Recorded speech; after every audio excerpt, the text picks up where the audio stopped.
नमस्कार, आप देख रहे हैं जी न्यूज। मैं हूं अर्चना तिवारी। मुंबई पुलिस एक बार फिर सवालों के घेरे में है। इस बार उंगलियां उठ रही हैं मुंबई पुलिस के एक डीसीपी पर। इस आला अफसर पर आरोप है कि उसने अपने ड्राइवर के जरिए पुलिस भर्ती के पैसे लिए थे। अब एंटी करप्शन ब्यूरो ने पुलिस कमिश्नर को इस मामले की जांच के लिए चिट्ठी लिखी है।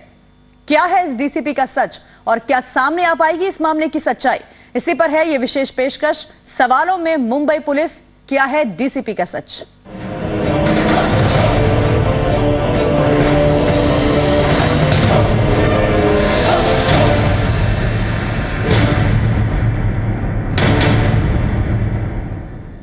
तो एंटी करप्शन ब्यूरो ने मुंबई पुलिस कमिश्नर को एक डीसीपी के खिलाफ भ्रष्टाचार के मामले की जांच कराने के लिए चिट्ठी लिखी है। यह वाकया 2008 का है, जब इस डीसीपी के ड्राइवर की हत्या हुई थी। आरोप है कि अजीत पाटिल नाम के इस डीसीपी ने अपने ड्राइवर के जरिए पुलिस भर्ती के लिए पैसे लिए थे, लेकिन जब नौकरी नहीं लगी तो ड्राइवर के चचेरे भाई ने ही उसकी हत्या कर दी।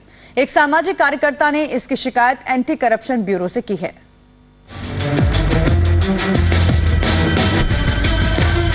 भ्रष्टाचार को लेकर मुंबई पुलिस पर हमेशा उंगलियां उठती रही हैं और इस बार सवालों के घेरे में हैं डीसीपी अजीत पाटिल। पाटिल पर आरोप है कि उन्होंने 2007 में एसआरपीएफ के कमांडेंट रहते हुए पुलिस में भर्ती के लिए अपने ड्राइवर अजीत पाटिल के मार्फत रिश्वत ली, लेकिन जब नौकरी नहीं लगी तो रिश्वत देने वालों में से एक नाराज शख्स ने डीसीपी के ड्राइवर गुलाब पाटिल और उसकी पत्नी की 2008 में हत्या कर दी। हत्या का आरोपी इस ड्राइवर का चचेरा भाई था। एक सामाजिक कार्यकर्ता ने इस वाकये की शिकायत जब एंटी करप्शन ब्यूरो से की तो उसने जांच कराने की चिट्ठी मार्च 2010 को Mumbai police commissioner D Sivanandan को लिखी।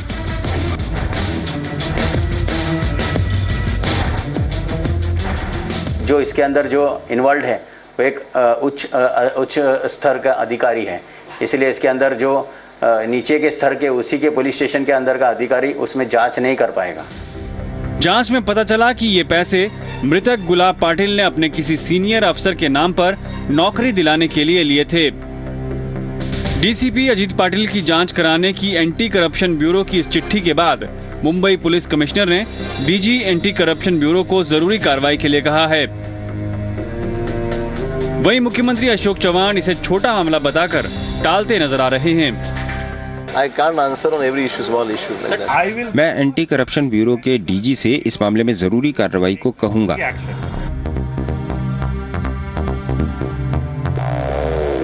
कमिश्नर साहब भले ही जांच का भरोसा दिला रहे हों, लेकिन ये देखना दिलचस्प होगा कि क्या एक डीसीपी का सच वाकई सामने आ पाता है। संजय प्रसाद, जी न्यूज, मुंबई। और इस मामले को सामाजिक कार्यकर्ता मोहन कृष्ण ने जोर शोर से उठाया है। मोहन ने ही सबसे पहले इसकी शिकायत एंटी करप्शन ब्यूरो से की थी और इस वक्त खुद मोहन कृष्ण हमारे साथ मौजूद हैं। मोहन, स्वागत है जी न्यूज में आपका। सबसे पहला सवाल आपसे यही कि किस तरह आपने इस मामले की तह तक आप पहुंचे, इस मामले का खुलासा आपके पास कैसे हुआ? ऐसा है कि ये इसमें जो इन्वॉल्व जो आदमी है, जिसका जो डिजीज्ड है, उसका जो मर्डर किया था, वो आदमी एक अंडर ट्रायल प्रिजनर है। उसको अभी तक बेल हुआ नहीं है, वो थाना जेल में है। और इसके बारे में अंडर ट्रायल प्रिजनर से मेरा एक मुलाकात एक विसिल ब्लोअर एरिया का उसने करवाया था और अंडर ट्रायल प्रिजनर से मुझे चार्जशीट की कॉपी मिला और उनसे रूबरू बातचीत होने के बाद उन्होंने ये पूरा चीज़ मुझे खुलासा किया कि इसके अंदर जो उस टाइम में जो एसआरपी का कमांडेंट जो था अजीत पाटिल, जो अभी हमारे जोन 12 के डीसीपी है, वो ये जो ड्राइवर था उसका बॉस था। और ये जो पूरा अमाउंट जो 3.5 लाख का जो पुलिस भर्ती के लिए लिया गया है, वो जो डिजीज ड्राइवर ने डीसीपी को दिया था और उनके ऊपर निर्भर होके उन्होंने पूरा ट्रांजैक्शन में इन्वॉल्वमेंट उनका था। और ये पूरा जो पुलिस भर्ती का जो हुआ था 2007 का था ये, और उसमें कोई पुलिस भर्ती में ये जो विलेजर्स का नाम नहीं आने के वजह से वो विलेजर्स लोग ने पूरा एकजुट होके उन्होंने जो मध्यस्थी था, जो देवीदास करके जो रिलेटिव था ड्राइवर का, उनके पर प्रेशर डालने चालू किया। और उसके बाद फिर ये उनके बीच में बहुत आर्ग्यूमेंट होता था। एसआरपी कैंप में आके ये पैसे का डिमांड करता था, क्योंकि जो काम पैसा जो लिया गया था उसका काम नहीं हो रहा था, और उसकी वजह से वो विलेजर्स का प्रेशर आ रहा था। और ये देवीदास फिर आके मुंबई में बार बार आके पैसे का डिमांड करता था। और ये जो डिजीज था उन्होंने ये जो पैसा था वो अजीत पाटिल को दिया था, और वो एक दो बार देवीदास का बात भी कराया था अजीत पाटिल से, और अजीत पाटिल ने ये क्लियरली उसके अंदर उनको दिलासा दिया कि भर्ती का जो लिस्ट है उसमें आपका नाम सभी विलेजर्स का नाम आएगा, उनको नौकरी मिलेगा। लेकिन आश्वासन देने के बावजूद कुछ हो नहीं रहा था। इसके बाद फिर उनके पर प्रेशर आने लगा, और फिर ये जो पैसा जो था अजीत पाटिल ने जो लिया था वो लेके भी बैठ गया, और प्लस ये जो फैमिली पूरा डिस्ट्रॉय हो गया। जिन्होंने ये पैसा लिया था, जो डायरेक्ट पिक्चर में आ रहा था विलेजर्स का, उनका मर्डर हो गया और पूरा फैमिली डिस्ट्रॉय हो गया। आपसे और भी जानकारी लेंगे इस पूरे मामले की, लेकिन पहले बताते हैं कि आखिर ये पूरा मामला था क्या। साल 2007 का ये वाकया था जब स्पेशल रिजर्व पुलिस फोर्स यानी कि एसआरपीएफ की भर्ती घोटाले की सुगबुगाहट हुई थी। उस वक्त अजीत पाटिल एसआरपीएफ में कमांडेंट थे। अब अजीत पर आरोप लग रहे हैं कि उन्होंने अपने ड्राइवर के मार्फत भर्ती के लिए 3.5 लाख रुपए लिए थे।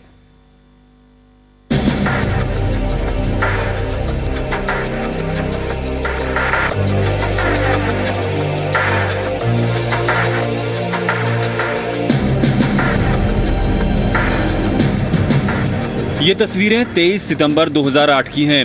उस दिन पूरी मुंबई डबल मर्डर से सहमी हुई थी। एक आला पुलिस अधिकारी के ड्राइवर गुलाब पाटिल और उसकी पत्नी चित्रा पाटिल को उन्हीं के चचेरे भाई देवीदास पाटिल ने कत्ल कर दिया था। उस वक्त ये बताया गया कि पूरा मामला दो चचेरे भाइयों के बीच 15,000 के लेन देन का है, लेकिन कहानी कुछ और ही थी। जांच के बाद धीरे धीरे इस बात का खुलासा हुआ कि पूरा मामला 3.5 लाख रुपए के लेन देन का है। देवीदास ने आरोप लगाया कि गुलाब पाटिल ने 2007 में भर्ती के नाम पर उससे 3.5 लाख रुपए की रकम ली थी, जिसे उसने अपने एक अधिकारी को दिया था। अब आरोप लग रहे हैं कि वो अधिकारी अजीत पाटिल हैं। अजीत अब मुंबई के डीसीपी बन चुके हैं। हम आपको सुनाते हैं कि हत्या के वक्त अजीत ने भी इसे 15,000 के लेन देन पर हुए विवाद का नतीजा बताया था। तीन ब्रदर आबाद साबड़े इसके साथ झगड़ा था। उसने गुलाब ने कुछ 15,000 रुपए लोन लिया था। लास्ट ईयर से उनका झगड़ा हो रहा था, तो इसलिए शायद आबाद साबड़े ने उनका मर्डर किया है। मगर इस डबल मर्डर की कहानी कुछ और ही थी। जांच के दौरान ये बात सामने आ गई है कि झगड़े की वजह 3.5 लाख रुपए की रकम थी।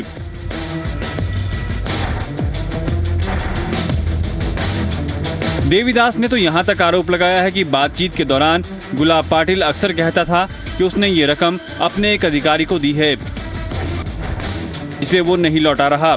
इसके बाद ही बात जब बिगड़ गई तो देवीदास ने अपने ही चचेरे भाई की हत्या कर दी।